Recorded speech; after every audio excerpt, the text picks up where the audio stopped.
ज्याला म्हणतो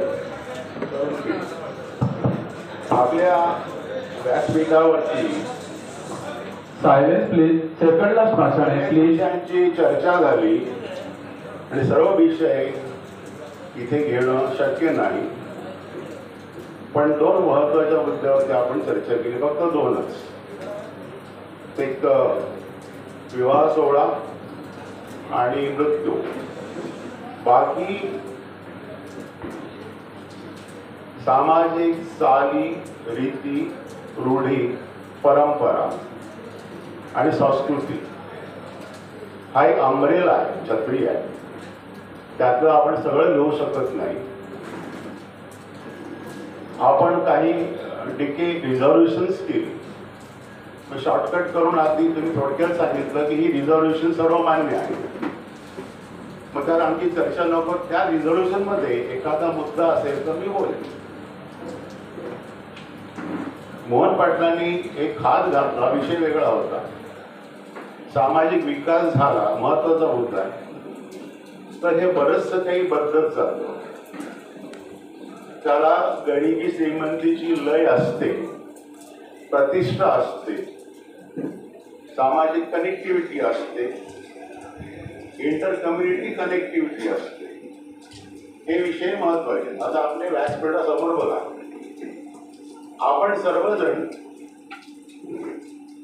इथे थोड्या अंशाने का होईना समाज बदलावा म्हणून समाज सुधारक ह्या नात्याने आलेलो आहोत, पण आपण समाज सुधारक होण्याची प्रतिष्ठा मिळवलेली नाही. आज जुन्या पिढीला विचारलं हा समाजाचं काय झालंय, पहिला आरोप आहे की तुम्ही आम्ही, आता मी जरा सिनियर कथा आहे, तरुण पिढीने समाज बिघडवलेला आहे. सर, तरुण पिढीने समाज बिघडवलेला आहे म्हणजे आपण सगळे तरुण आहात असं मला म्हणायचंय. त्यात बिघडायचे साथीदार आपण सगळे आहोत.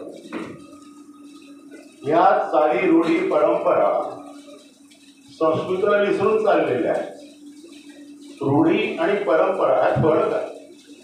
सामाजिक चालीरीती आणि वाईट चालीरीती ह्यात फरक आहे. आणि ह्याच्या पुढे ह्याच्या मागे फार मोठं शास्त्र होतं.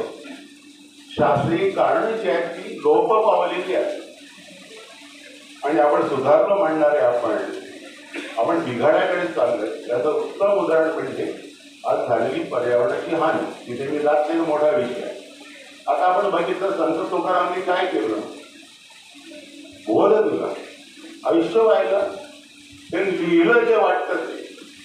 आपण किती लोकांनी लिहिलं, त्यांच्या नावाने ते विद्यापीठ होतं, नागपूरचे विद्यापीठ.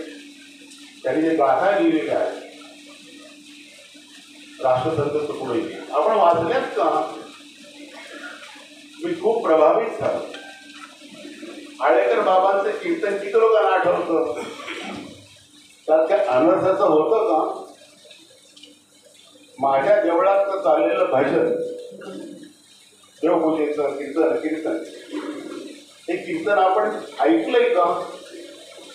त्या सुरेल आवाज एक गोष्ट वेगळी आहे, पण त्या कीर्तनाच्या पंक्तीतला अर्थ आपण घेतलाय का? ठराविक मंडळी, ती मंडळी